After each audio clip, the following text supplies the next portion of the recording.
السلام علیکم دوستو، میرا نام ہے محمد شاہد اور آپ دیکھ رہے ہیں BA آفیشیل چینل۔ ویورز، آج ہم آپ کو ایک ایسی شخصیت کے بارے میں چند اہم باتیں بتائیں گے جس نے ظلم کی دنیا میں اپنا بہت نام بنایا۔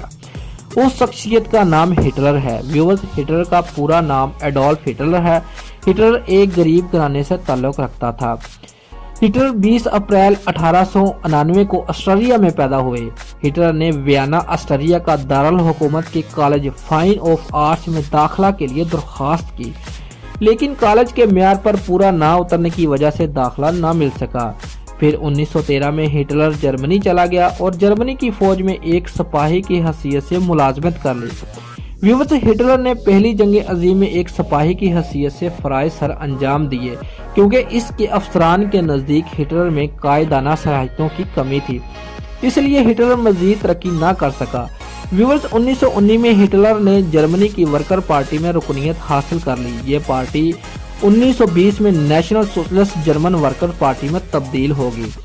ویورز، ہٹلر اپنی قابلیت کی بنا پر 1921 میں اس پارٹی کا چیئرمین منتخب ہو گیا اور پھر آہستہ آہستہ یہ پارٹی مضبوط ہوتی گئی اور 1930 میں جرمنی کی دوسری بڑی پارٹی بن گئی، اور پھر 1933 کے الیکشن میں یہ پارٹی اکثریت حاصل تو نہ کر سکی، لیکن سب سے بڑی پارٹی ہونے کے ناطے جرمن صدر نے ہٹلر کو حکومت تشکیل دینے کی دعوت دی اور ہٹلر ملک کے اعلیٰ ترین عہدہ چانسلر تک رسائی حاصل کر گیا۔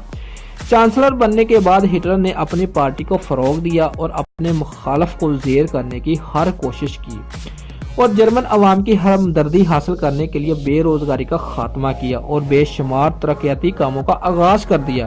اپنی قوم کو اس نے اپنی اہمیت کا احساس دلاتے ہوئے کہا کہ وہ دنیا کی عظیم ترین اور فاتحہ قوم ہے۔ اس طرح جرمنی کے لوگ ہٹلر کے دیوانے ہو گئے۔ 1939 میں ہٹلر نے اپنی جارحانہ ہتھ کنڈے پولینڈ تک بڑھا دیے، جس کے نتیجے میں دوسری جنگ عظیم کی نوبت آئی۔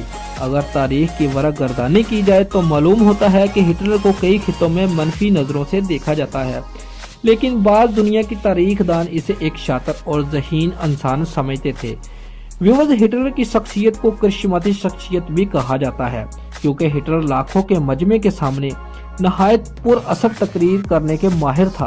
ویورز، ہٹلر کی مقبولیت کی بنیاد اس کی پارٹی کا منشور اور اس کے نظریات تھے، اور پھر آگے چل کر انہی نظریات کی بنیاد پر جرمنی کے دو ٹکڑے ہوئے اور پھر ہٹلر کا دنیا کی بدترین شخصیتوں میں شمار ہوا۔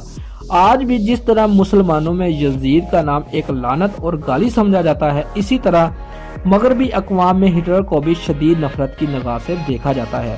جرمنی کی قوم آج بھی اپنے اجداد کی غلطی پر نادم ہے اور پوری دنیا کے سامنے طلبگار معنی بنی ہوئی ہے۔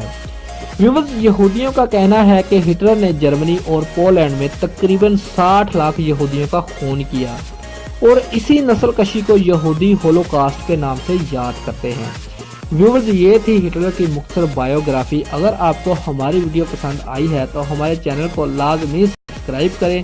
ایسی ہی ویڈیو ہم آپ کے لیے لے کر آتے رہیں گے۔ تب تک کے لیے اپنا خیال رکھنا۔ خدا حافظ۔